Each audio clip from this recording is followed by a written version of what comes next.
Todos, boa noite, que a graça e a paz do nosso Deus abençoe. Eu quero, em nome da igreja, desde já agradecer aqueles que nos visitam. É uma honra, uma alegria muito grande recebê-los. Esperamos que vocês voltem outras vezes, serão sempre muito bem recebidos. E quero também, em nome da igreja, agradecer ao pastor Itamir Neves, pastor que se prontificou a vir até aqui, Presidente Prudente, e nos agraciar com a exposição da Palavra de Deus desde sexta-feira. Temos percorrido o livro de Gálatas e, se Deus permitir, vamos encerrá-lo hoje, pelo menos nessa exposição preliminar. O desafio é que você continue a estudar o livro de Gálatas e continue a estudar, sobretudo, a Palavra de Deus de modo geral. Quero só também destacar que ali ao fundo, a irmã Beth, daqui a pouco vai ser apresentada de novo pelo pastor Itamir, para aqueles que não estiveram em nenhuma das ocasiões até agora. Ela está encarregada ali de vender os livros que são comentários bíblicos e um livro que fala sobre o retorno aos princípios da Palavra de Deus.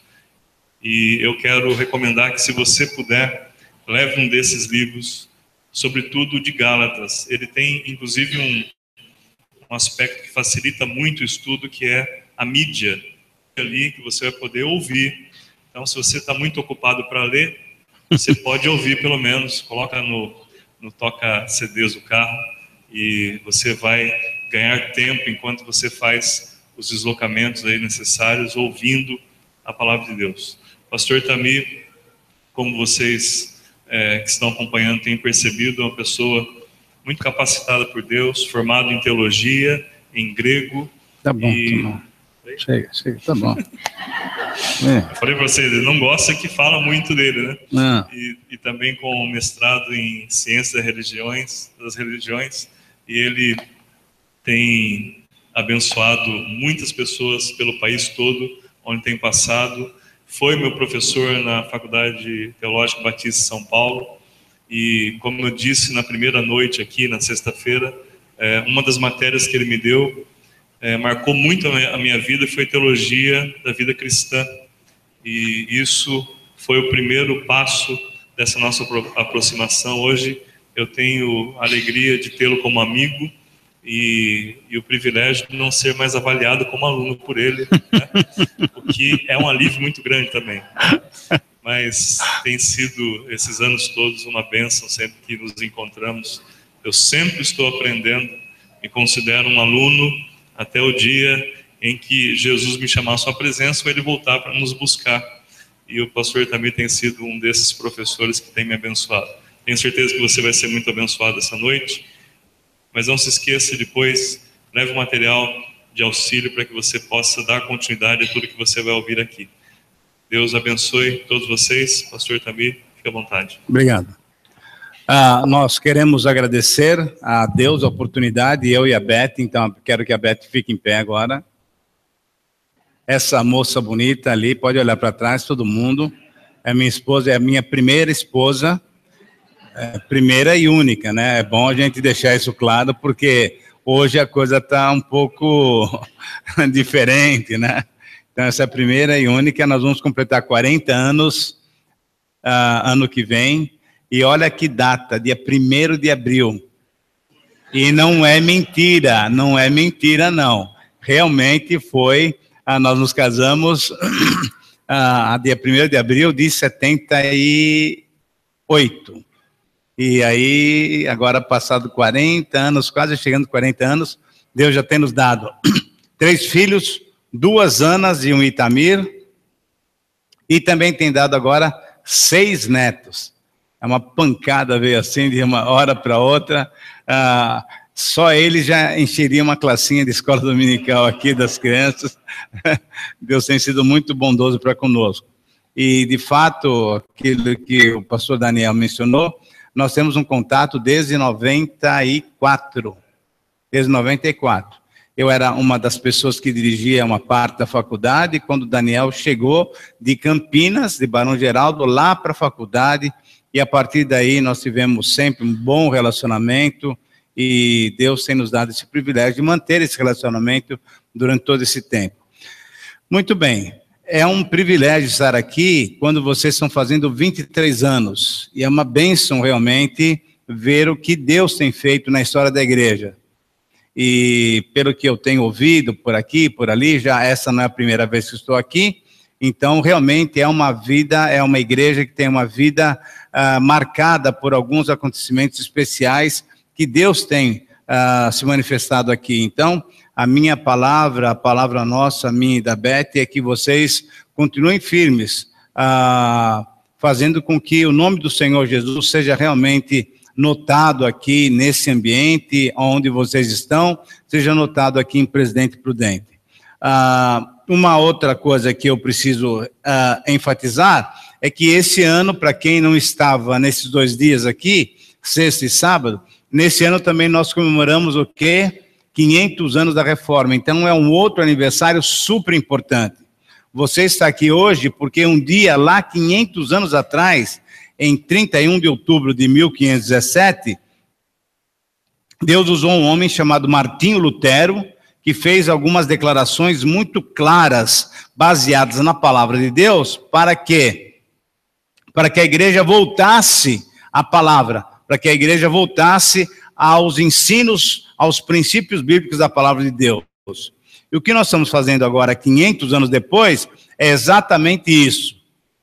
A Real, da qual eu participo, ela é uma rádio que alguns de vocês têm ouvido pela internet e também pela BBN, né? E ela passa aquele programa Através da Bíblia. O Através da Bíblia é um estudo sistemático de toda a Bíblia durante 5 anos. Se você quer estudar a Bíblia mesmo, profundamente, você vai demorar um pouco, porque é um trecho por dia, né? Segunda, terça, quarta, quinta, sexta, um trecho novo e assim por diante. Então pegamos o livro de Gênesis, vamos até o fim, Mateus, vamos até o fim, depois voltamos para Êxodo, vai até o capítulo 40, depois Marcos, vai até o capítulo 16 e assim por diante, até chegarmos em Apocalipse.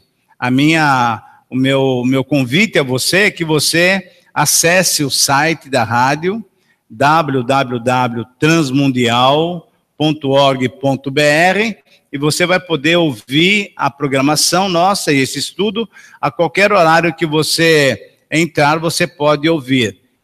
E pela BBN também tem alguns horários certos aí, que alguns irmãos já sabem, então valeria a pena realmente você estudar na Bíblia conosco. Quando nós olhamos para a Bíblia, nós verificamos que hoje também a igreja brasileira, ela está andando por caminhos não muito corretos, não muito agradáveis a Deus. E mais do que nunca, um estudo da palavra de Deus vai nos fazer retornar àquilo que o Senhor quer para nós como igreja, como seu povo, como luzes que devem refletir no meio das trevas. E a carta de Paulo aos Gálatas é uma carta que vem trazendo exatamente essa mensagem. Para quem não estava aqui nesses dias, eu queria dar uma pequena palavra bem geral, rápida, porque a gente tem que estudar hoje o capítulo 6. O que aconteceu lá em Gálatas foi o seguinte: capítulo 13 e 14 do livro de Atos mostram quando Paulo e Barnabé fizeram a primeira viagem missionária.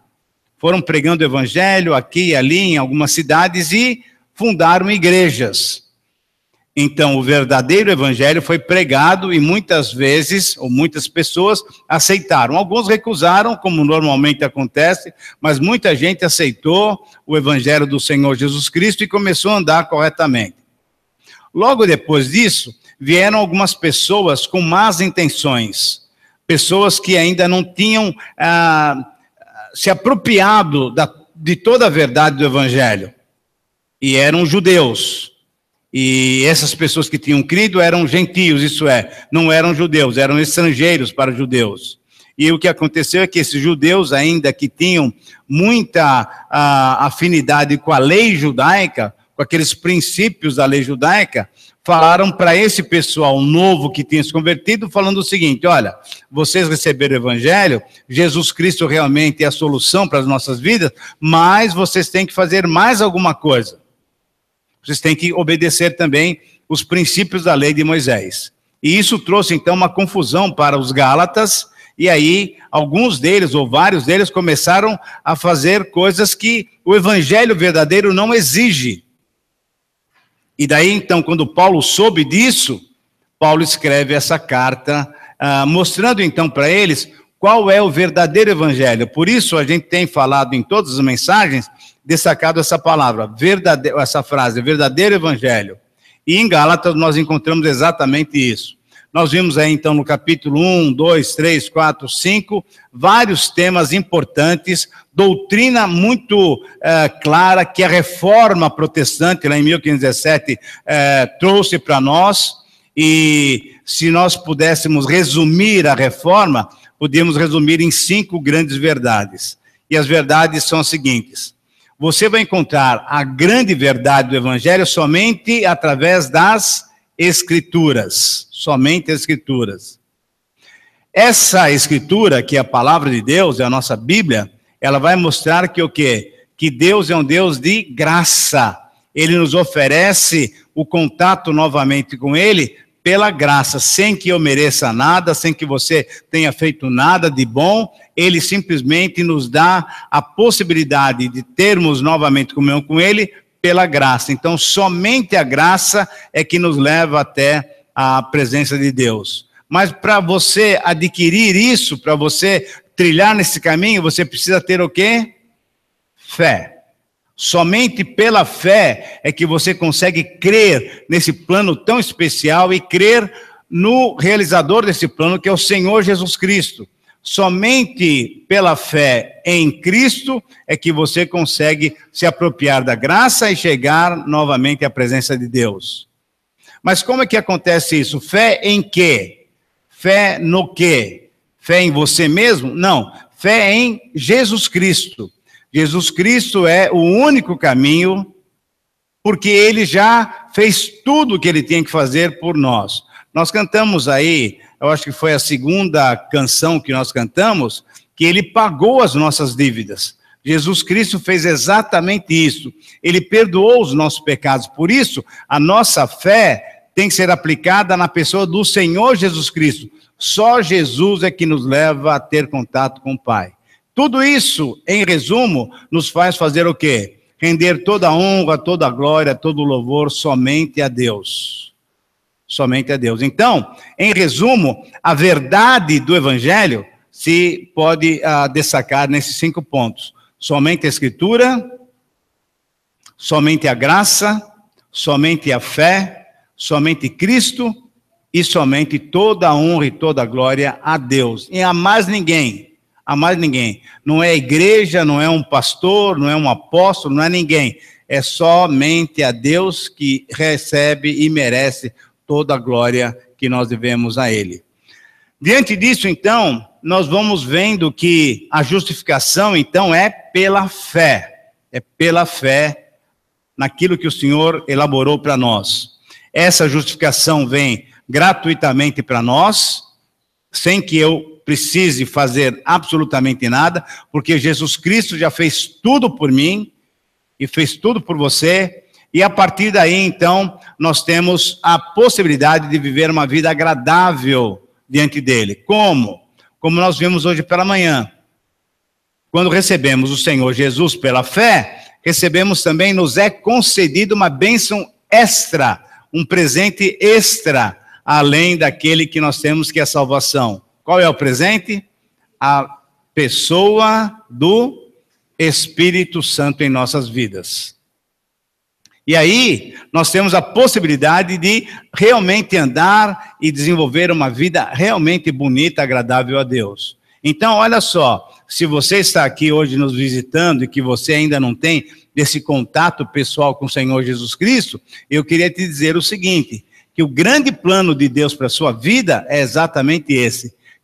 Creia no Senhor Jesus Cristo, você receberá o Espírito Santo a partir do momento que você crê, e você tem então condições, forças, porque é Ele que te dá forças para viver uma vida agradável a Deus. Quando você tem essa experiência, e graças a Deus a maioria de nós temos essa experiência, nós podemos então viver aquela vida gostosa, aquela vida plena que Deus nos dá, que é uma vida marcada por um detalhe importante, que é a liberdade que o Senhor nos dá. A liberdade que nós temos. Não estamos mais presos à carne ou mais presos à lei. Nós estamos agora livres para viver uma vida bonita, agradável diante do nosso Deus e Pai. Quando nós chegamos no capítulo 5 e descobrimos essa grande verdade, no capítulo 6, ao encerrar a carta, Paulo então mostra a prática dessa vida. Como é que nós vamos viver isso nos nossos dias, no dia a dia? Como é que a prática disso acontece? E aqui então nós vamos ver a vida prática do verdadeiro evangelho. E o texto que nós vamos ler hoje, é o capítulo 6, está resumido nessa frase que aparece ali em vermelho, que é: somente o verdadeiro evangelho concede a liberdade os seus princípios. Veja bem, o verdadeiro evangelho nos dá essa liberdade para que a gente faça o quê? Para que a gente pratique aquilo que o Senhor requer de nós. Só você não consegue praticar.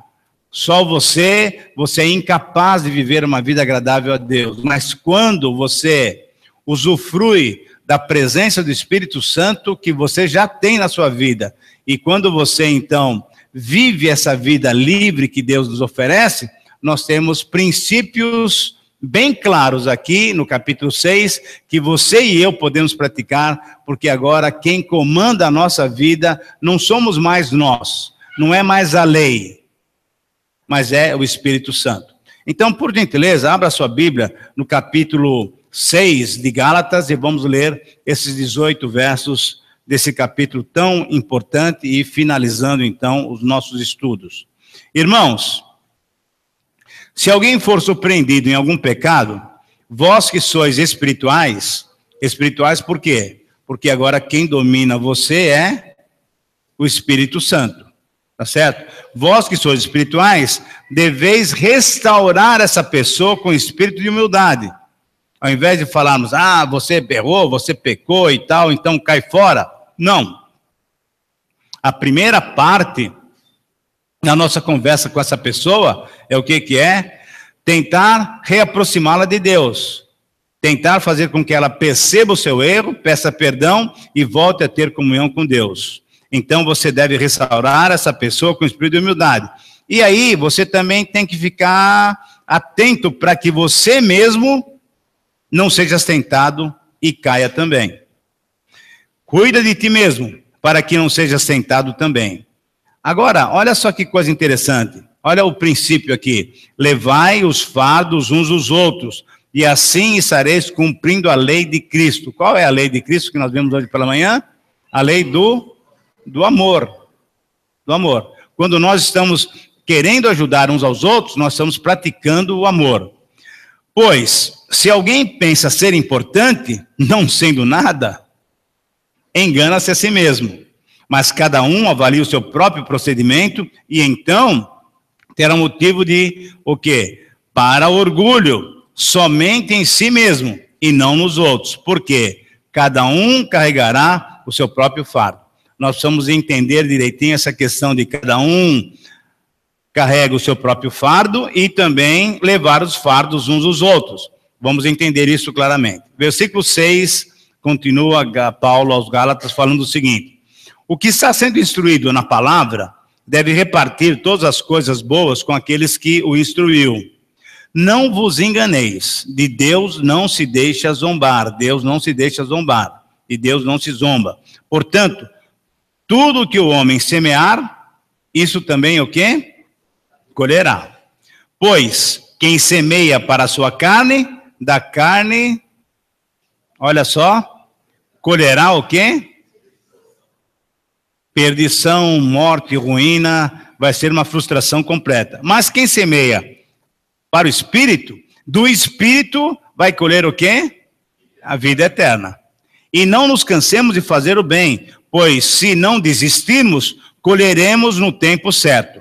Assim, enquanto temos oportunidade, façamos o bem a todos, principalmente aos seus irmãos em Cristo, aos da família da fé.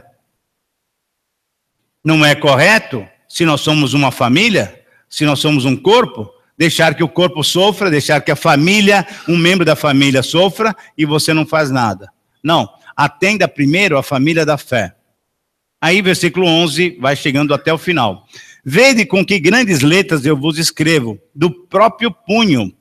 Aqueles que desejam ostentação exterior vos obrigam a circuncidar-vos, somente para não serem perseguidos por causa da cruz de Cristo. Vamos explicar isso direitinho. Pois nem mesmo esses que se circuncidam, eles guardam toda a lei, mas querem que vocês se circuncidem para se orgulharem de vós em rituais físicos, quando Deus está querendo o quê? A nossa vida interior. Mas longe de mim orgulhar-me, a não ser na cruz do nosso Senhor Jesus Cristo, pelo qual o mundo está crucificado para mim e eu para o mundo. Pois nem a circuncisão, nem a incircuncisão são coisa alguma, mas sim o ser o quê? Nova criatura, nova criação.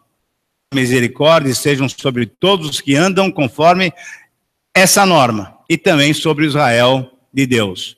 Quanto ao restante, que ninguém me importune, pois trago no meu corpo as marcas do sofrimento de Jesus.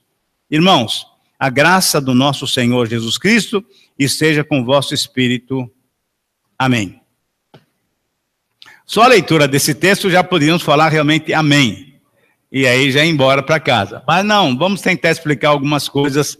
E eu queria lembrar aquele quadro que eu coloquei hoje pela manhã. E na música que nós cantamos, se você se lembra da letra que nós cantamos agora há pouco, diz assim, que o Senhor Jesus fez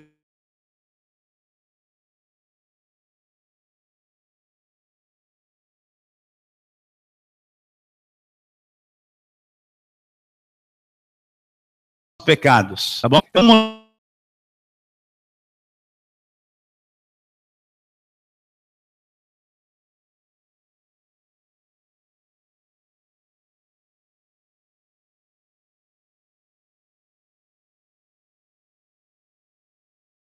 alguém devia, eu e você devíamos, e agora, graças a Deus, temos um favor de alguém.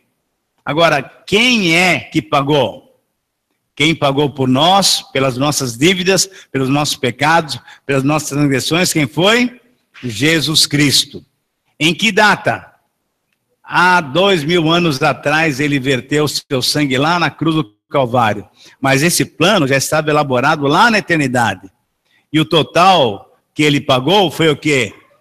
Todos os nossos pecados, todos os seus pecados. Ele pagou tudo. Tudo, absolutamente tudo. E diante disso, ele tinha que ter uma moeda, né, para pagar. Qual foi a moeda que ele deu? O seu precioso sangue, um sangue inocente, um sangue completamente puro.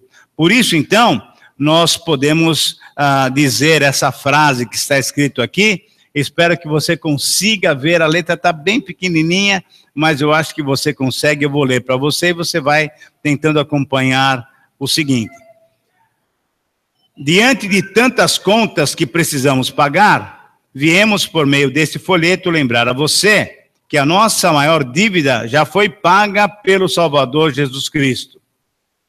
Se nós temos aqui algumas pessoas que ainda não tiveram essa bênção de ter tudo isso pago, eu quero dizer que você também poderá tudo isso pago, porque o Senhor Jesus já pagou.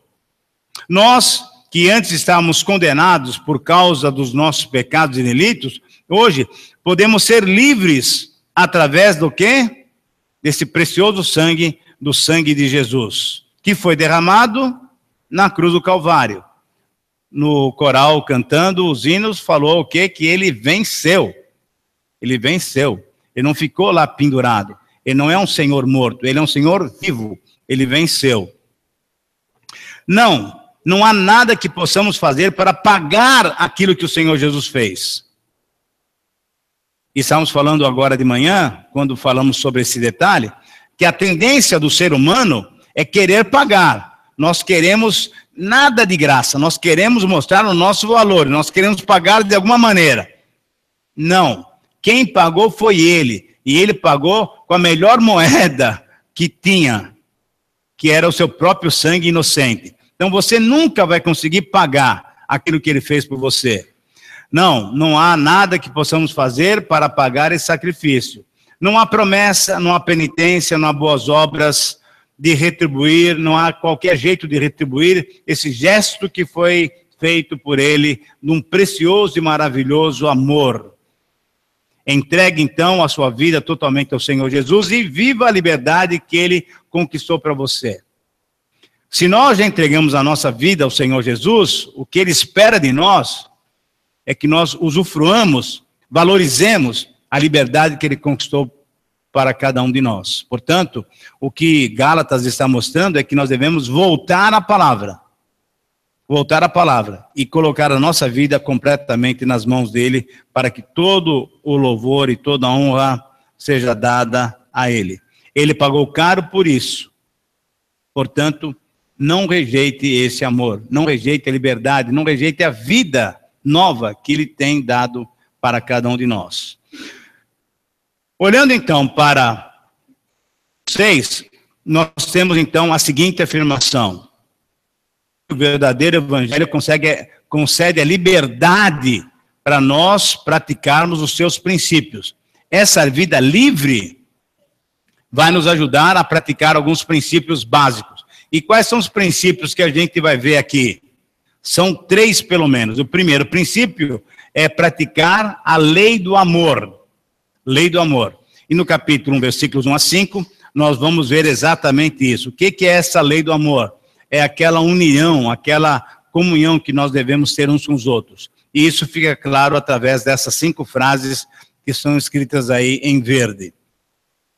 Primeiramente, tratar os faltosos com amor, com cuidado, com carinho, com delicadeza.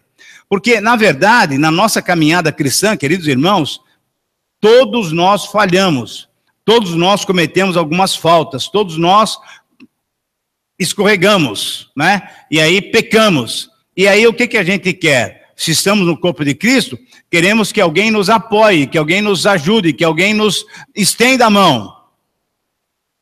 E não simplesmente queremos que alguém nos acuse, nos jogue para fora e assim por diante. O princípio, a lei do amor, o princípio da lei do amor, mostra que eu e você podemos e devemos ajudar uns aos outros. Essa é a grande ideia. E se nós pertencemos realmente num corpo só, a um corpo só, e somos da mesma família, o que nós precisamos é dessa unidade, dessa comunhão, desse apoio um ao outro, porque todos nós somos o quê? Merecedores da condenação. Mas graças a Deus, todos nós fomos absolvidos. Então, nós estamos o quê? Todos equilibrados. Não tem um melhor e um menor. Todos nós merecíamos a condenação. E todos nós fomos perdoados. Portanto, não tem ninguém que é especial, que é melhor um do outro. Não. Nós todos somos carentes da graça de Deus. E se eu sou carente e você é carente também, qual é a maneira de nós nos tratarmos? Com todo amor, sendo cuidadosos uns com os outros. Uma segunda verdade que aparece no versículo 2 é que quando nós tratamos assim, nós estamos servindo uns aos outros conforme a lei de Cristo. E a lei de Cristo, você sabe, nós já falamos na leitura, é a lei do amor. Qual é a lei de Cristo? A lei de Cristo é que ele veio e se deu por nós para que nós tivéssemos vidas. A lei de Moisés é diferente. A lei de Moisés trazia para nós o quê? A condenação. Porque a lei apontava dizendo o seguinte: olha, você falhou, você errou, então não tem mais outra oportunidade. A alma que pecar, e veja que eu repeti em todas as mensagens exatamente esse versículo para que você ficasse com isso muito claro. A alma que pecar, essa morrerá. E o contraste com a lei de Cristo é que ele veio e se deu por nós, para que nós possamos viver Uma lei mosaica nos levava à morte. A lei de Cristo nos leva ao quê? À vida eterna. Essa que é a diferença. Portanto, servindo mutuamente uns aos outros, nós estamos cumprindo essa lei, a lei de Cristo, a lei do amor. Tendo, então, uma autoavaliação equilibrada. Ah, porque eu sou muito melhor do que vocês. Ah, porque eu tenho um dom especial. Ah, porque, olha, a minha vida tem sido uma bênção. Menos. Calma. Vai com calma. Nada de querer se orgulhar, não. Todos nós somos necessitados da graça de Deus. Portanto, pense de você aquilo que realmente você é. Não tem, é bom que a gente tenha autoestima, mas calma com essa autoestima. Você não é a única, né, flor dentro do jarro. Aqui nós temos várias flores aqui, tá certo? Então, é isso, né? Deus não tem olhado para você em destaque. Ele tem olhado para todos nós, com muito amor, com muito carinho. Portanto, saiba se avaliar de uma maneira correta. Não se tem uma autoavaliação negativa, mas também cuidado com essa autoavaliação positiva, achando que você desculpe a brincadeira, mas a última bolacha do pacote. Não, tem mais bolachas dentro desse pacote. Prove o nosso valor, o seu valor, através das realizações. Isso é, haja, faça alguma coisa, tá? Não é para ficar agora contemplando, ai, que salvação especial, olha como Deus fez, etc. Não, agradeça a Deus por isso e comece a fazer alguma coisa, trabalhe, né? Faça alguma... Lembra daquele versículo de João 15:16? Não fosse vós que me escolhesses, mas eu escolhi vocês. E aí, mais uma vez, a gente percebe que não temos mérito nenhum, é Ele que nos escolheu, e vos designei para que vades e deis fruto. Eu escolhi vocês para que vocês venham para mim, e vindo para mim, eu quero que vocês trabalhem, eu quero que vocês produzam frutos.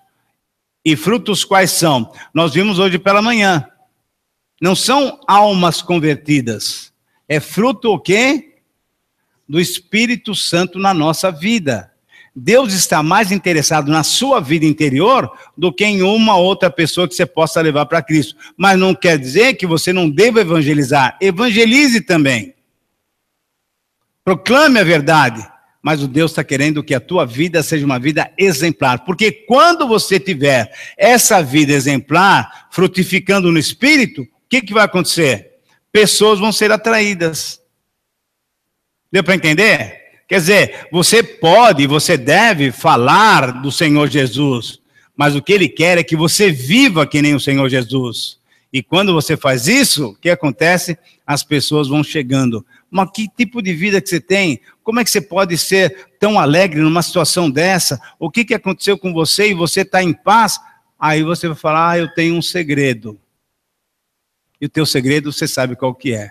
É a presença do Senhor Jesus na tua vida através do Espírito Santo. E em quinto lugar, nós estamos olhando agora para esse versículo 5 de uma maneira muito delicada e possamos entender. Responsabilizando-nos pelo nosso próprio desenvolvimento cristão. Então agora eu quero que você entenda comigo o que Paulo está dizendo aqui. Vamos olhar novamente lá para o versículo 2 e 5. Levai os fardos uns dos outros, e assim cumprireis a lei de Cristo. O que é isso? Eu e você temos em nossas vidas algumas responsabilidades, temos alguns requisitos para cumprir. E muitas vezes nós não suportamos a carga, nós falhamos, nós precisamos do apoio de irmãos. O que nós vimos hoje à noite aqui é exatamente isso. Graças a Deus, vários irmãos agradecendo a Deus por várias coisas, mas alguns irmãos pedindo a intervenção divina para que seus problemas ou problemas de outros fossem resolvidos. O que é levar a carga um do outro? É exatamente isso, compartilhar aquilo que tem trazido dificuldade para o seu irmão. Então, você tem que ter essa sensibilidade de também fazer o quê? De perguntar, está tudo bem? Agora, em português, quando a gente fala, tá tudo bem, a turma responde o quê? Não, tudo bem. Mas muitas vezes, ou melhor, na maioria das vezes, não está nada bem. Ou então, não está tudo bem. Agora, eu tenho ouvido já algumas vezes, a turma respondeu o seguinte. E aí eu pergunto, tudo bem? Ele falou, não, tudo também não. Essa é a resposta mais correta. Tudo também não. Tem algumas coisas que estão bem, mas tem outras coisas que estão precisando de um ajuste. É exatamente nessa hora que você vai poder ajudar levando a carga do seu irmão. Ao mesmo tempo, quando você olha para o versículo 5, porque cada um carregará o seu próprio fardo. Mostra o quê? Que você tem responsabilidade com a sua própria vida. Então, o fardo pode ser pesado e você pode compartilhar com alguém, mas o fardo é seu. A responsabilidade é sua. E quem é que realmente pode nos aliviar dos nossos fardos? Sabe quem é? Aquele que já pagou tudo para nós. Vinde a mim, os que estão cansados e sobrecarregados, que não aguentam mais, e eu vos aliviarei. Tomai sobre vós o meu fardo. Aí você fala, mas Jesus, eu estou querendo largar o meu fardo. Ele fala, fica frio. Receba o meu fardo, porque o meu fardo, o que é? É leve. Imagina você carregando um saco de 50 quilos aqui, está pesada a caminhada, você já está transpirando, e aí o Senhor Jesus fala, pega o meu fardo. E quando você sente o fardo dele, é um travesseiro de pena. Super tranquilo. Por quê? Porque ele pegou o pesado para você e para mim. Então, olha só que coisa bonita. Ao nos relacionarmos com nossos irmãos, nós temos a responsabilidade sobre a nossa própria vida, mas ao mesmo tempo temos a responsabilidade de repartir aquilo que tem sido sobrecarga para os nossos irmãos. Esse é o princípio. Essa é a lei do amor. Queridos irmãos, é só pelo poder do Espírito Santo habitando em nós é que temos condições de viver essa vida plena, livre, cumprindo o primeiro princípio, que é a lei do amor. O segundo princípio que aparece é a lei da semeadura. Lei da semeadura. E nós precisamos entender muito bem o que Paulo está dizendo aqui. Nos versículos 6 a 10, ele mostra, então, essa lei da semeadura. E o que ele está falando? Primeiro, você tem que reconhecer, você tem que saber aquele que merece um investimento. E Paulo é muito claro aqui em dizer o quê? Aquele que recebe o bem espiritual, aquele que está sendo ministrado, que está sendo instruído na palavra, deve repartir as coisas boas com aquele que o instrui. Então eu queria mostrar uma coisa para vocês, que certamente a igreja já sabe, mas é importante ministrar isso daqui. E eu não acertei nada com o Daniel sobre isso daqui, não. Com o pastor Daniel. Muitas vezes nós temos igrejas, irmãos, queridos irmãos, que são completamente fechadas para a questão do ministério pastoral. E a Bíblia diz claramente, aquele que transmite a palavra de Deus, porque ele faz isso de tempo integral, esse deve ter dos irmãos que recebem essa palavra, o quê? O apoio necessário, o sustento necessário. É exatamente isso que capítulo 6, versículo 6 de Gálatas está dizendo. Anote esse versículo para que você possa participar das ofertas com muita alegria. Não é cobrança, é um privilégio nós podemos dar para sustentar pessoas que estão dando a sua vida para que outros recebam o Senhor Jesus Cristo. Eu fiquei muito bem impressionado, estava até conversando agora um pouquinho lá com a Beth lá atrás. A igreja então aqui dedica o quê? 44% do seu orçamento para missões. Por quê? Porque graças a Deus os irmãos têm tido a visão de que tem que sustentar pessoas que instruam outros na palavra de Deus. Mas façam isso também, eu não sei como é que está a situação, façam isso com o seu pastor também, porque ele está todo domingo, toda quarta-feira, ele está aconselhando, ele está ajudando. Essa que é a ideia. Veja que então, essa lei do amor vai nos trazer também implicações para a lei da semeadura. E essa lei da semeadura é muito clara. Quem colhe bastante, ou quem quer colher bastante, tem que fazer o quê? Tem que plantar bastante. Se você não quer muito trabalho para colher, você não plante nada. Mas também não fique reclamando depois. Quem planta pouco, colhe pouco. Quem planta muito, vai colher muito. Esse é o princípio da lei da semeadura. Por quê? Porque Deus sempre responde. Deus sempre responde. Deus sempre está ali para nos abençoar, de acordo com aquilo que nós estamos nos dedicando ao Senhor. Sabendo que teremos, então, o quê? Uma recompensa eterna. Lá em 1 Coríntios, capítulo 3, se você puder anotar isso, valeria muito a pena. 1 Coríntios, capítulo 3, do versículo 10 em diante, que nos mostra o seguinte. Nós temos dois tipos de vida que nós podemos construir. Além daquela parábola que o Senhor Jesus contou para nós, que tinha dois homens, e um construiu a casa sobre a rocha, e outro construiu sobre a areia. Por quê? O da rocha, ele não mediu esforços, ele fez fundamentos, furou a rocha, colocou a sua casa num lugar duro, mas porém seguro.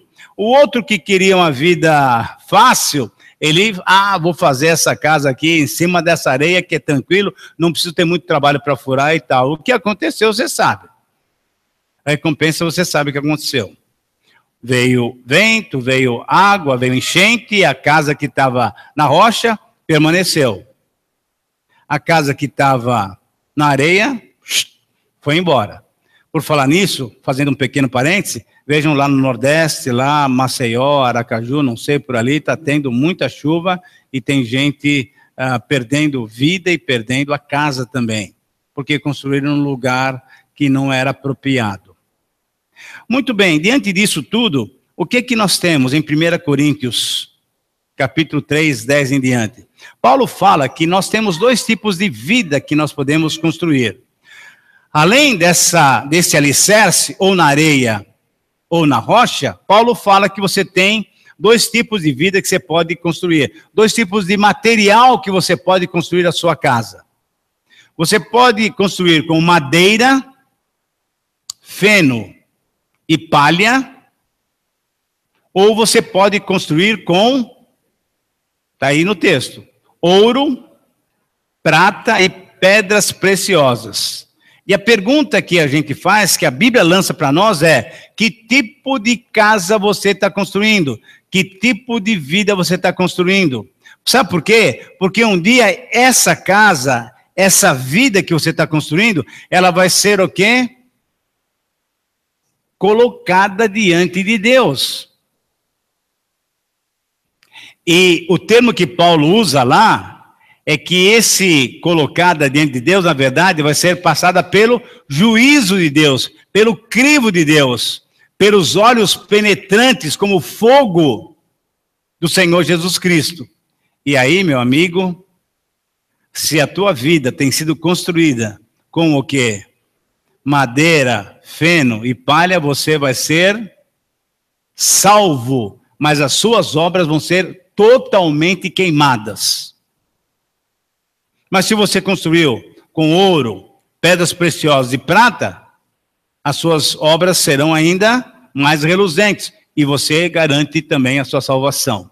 O que eu queria mostrar para vocês é que esse texto de 1 Coríntios 3, 10 a 15, ele não fala sobre perda de salvação.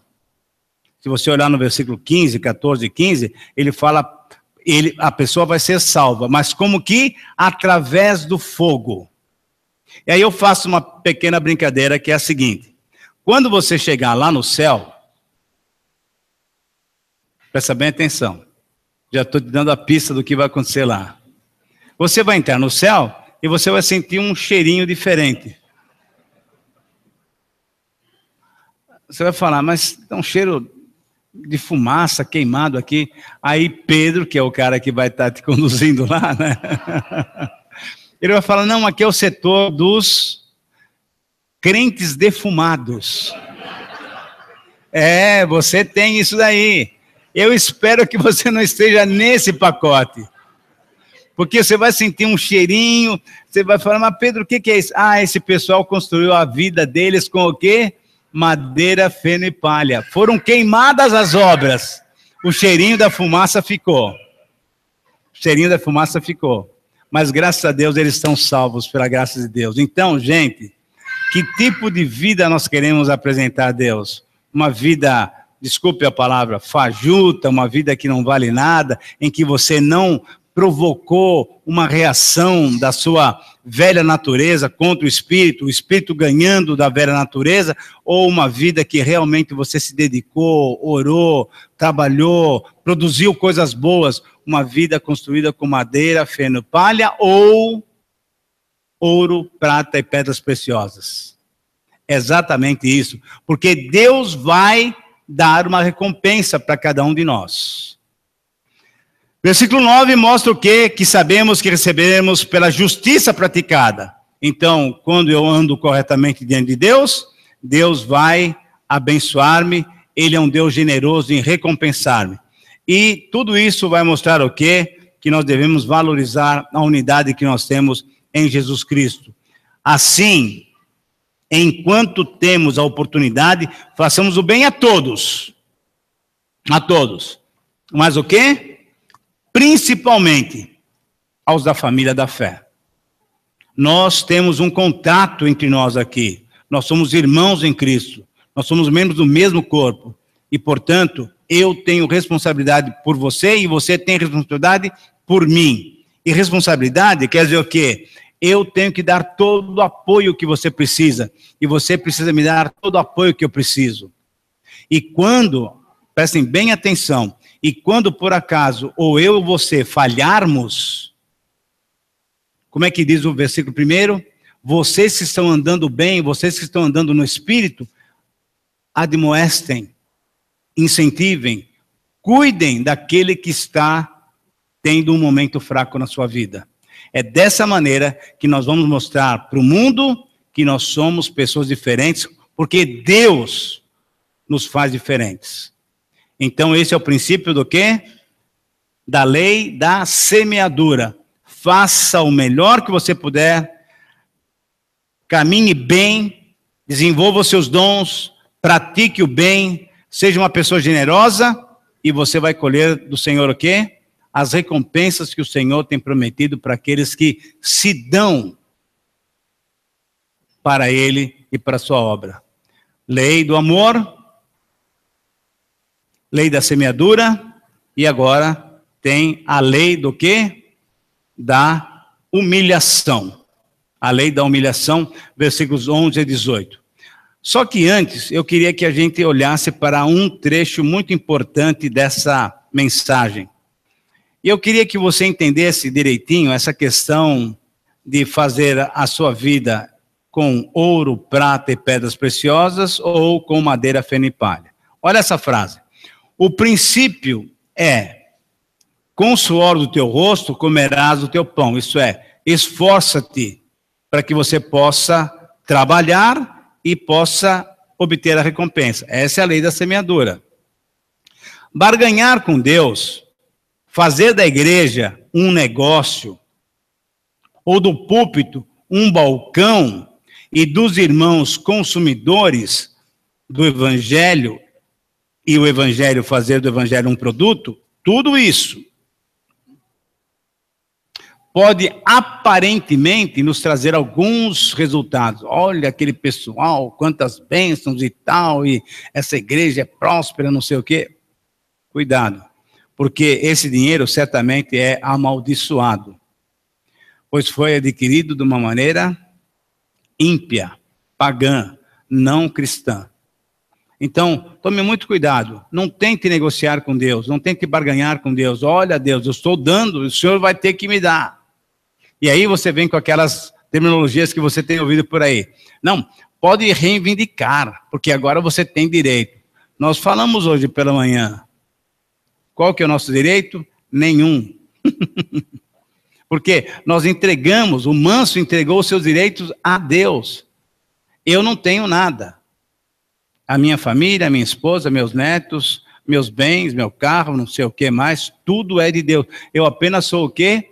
Mordomo, somente mordomo. E eu tenho que, sendo mordomo, cuidar muito bem daquilo que Deus tem me dado.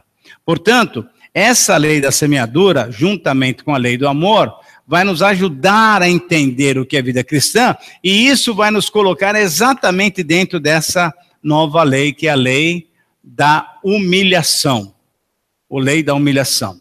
Esse é um princípio que é difícil nós aceitarmos, porque nós somos, na verdade, pessoal, nós somos orgulhosos. Nós temos um coração duro. Mas Paulo agora mostra o que ele está falando e ele mais uma vez se coloca como exemplo. Eu queria mencionar para vocês, se você puder abrir no versículo 11 aí, o que ele fala? Vede com que grandes letras eu vos escrevo de próprio punho. O que Paulo está falando? Ele está retornando aquilo que ele falou lá no capítulo 3, que ele tinha pregado o evangelho para os Gálatas, quando ele estava o quê? Enfermo dos olhos. E aqui é mais uma prova de que talvez esse seja o espinho da carne de Paulo. Ele tinha um problema nos olhos, que não conseguia enxergar direito. E para assinar essa carta, ele tinha que assinar com letras bem grandes, bem grandes. Eu conheço um pastor lá em São Paulo, chamado Carlos, e ele tem esse problema. Ele não tem uma visão nítida. Para escrever, você tem que ver. Ele pega uma folha de sulfite, ele escreve meia frase, porque tem que escrever grandão mesmo, para ele poder ler o que ele está escrevendo. O que Paulo está falando é exatamente isso. Estou escrevendo e estou assinando a carta com o próprio punho, mas olha com que grandes letras, porque ele está humilde diante da igreja, falando, pessoal, vocês sabem, eu tenho uma deficiência, e vocês sabem que o que eu quero dizer para vocês é a pura verdade. E estou assinando aqui, mas só que eu preciso assinar com letra grande para eu poder ver a minha própria assinatura. Essa que é a grande ideia. Então, admitindo as nossas limitações humanas, você não é o super-homem. Embora hoje nós vimos uma criança aqui, um menininho aqui, quem é filho de quem aí? Todo cheio de pompa aqui, com aquela capa, inclusive, do super-homem e assim por diante. Mas nós somos o quê? Dependentes de Deus. Graças a Deus. E porque quando eu dependo dele, ele faz uma coisa fora de série. Enfrente, querido irmão e querida irmã, o quê? O provável sofrimento. Sabe por quê? Porque o que se tem dito por aí é que você é filho do rei. E filho do rei não sofre. Filho do rei exige. Sinto muito. Sinto muito. Essa não é a verdade bíblica. Você quer ver a verdade bíblica e você vai ficar chateado comigo? Mas eu vou ter que mostrar. Abra a sua Bíblia em 2 Timóteo 3,12. 2 Timóteo 3,12. Quem é daqueles irmãos aqui que estão aqui, que já são mais antigos ou mais experientes? Vamos dizer assim, experientes é melhor, né? Experiência é melhor. Lembra de um produto que a gente tinha nas lojas cristãs, chamado Caixinha de Promessa? Ainda existe esse produto ainda? Ainda tem? Tem. Sabe que esse produto é um bom produto, mas ele é falho, né? Porque não tem uma promessa. Quem pode ler? David está com a Bíblia aberta aí? Então lê para nós. Olha que promessa legal essa daqui.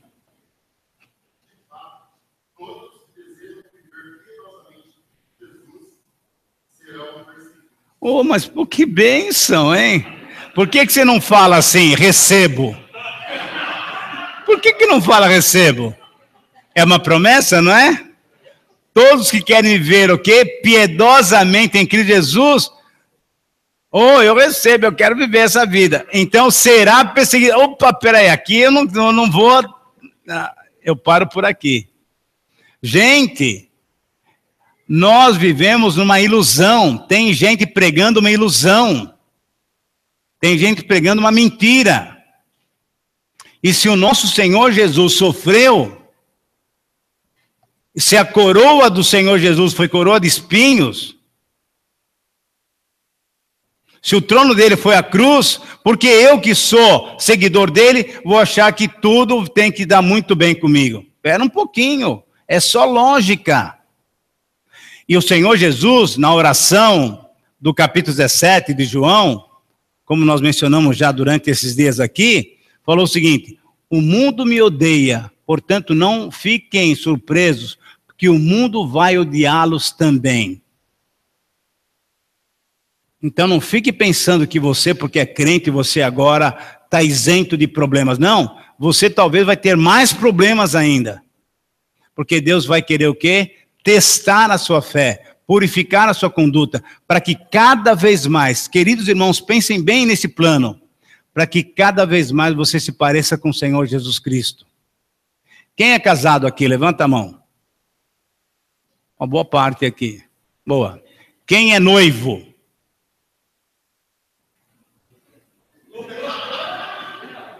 Nada aqui? Tá. Quem é namorado? Tem namorado? Tem namorada? Ah, interessante ali, hein? Assumiu afinal, né? Namorado e namorado já trocaram uma aliança assim de ouro ou é só aquele negocinho meio fajuto e tal? Faz favor, né? Muito bem. Já que a gente não tem novo, temos que falar com os casados.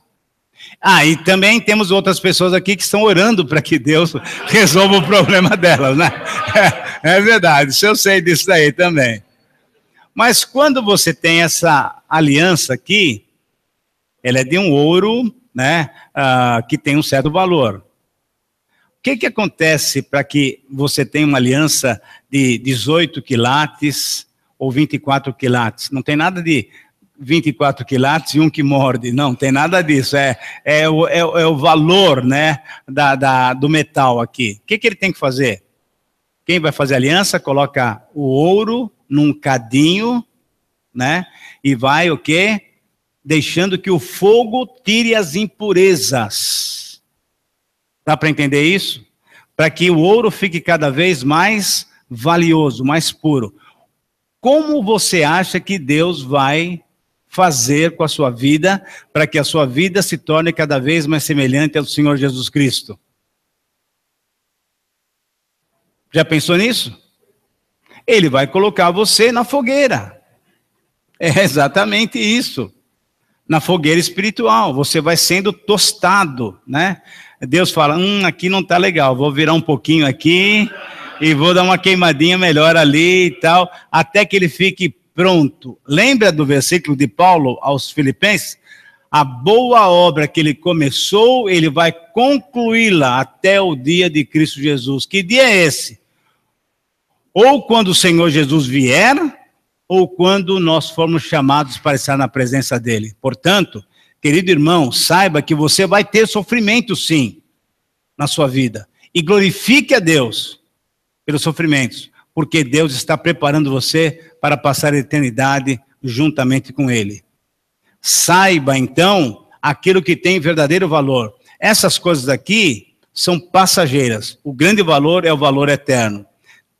Tenha em nosso corpo, no seu corpo, o quê? O sofrer de Cristo, as marcas de Cristo.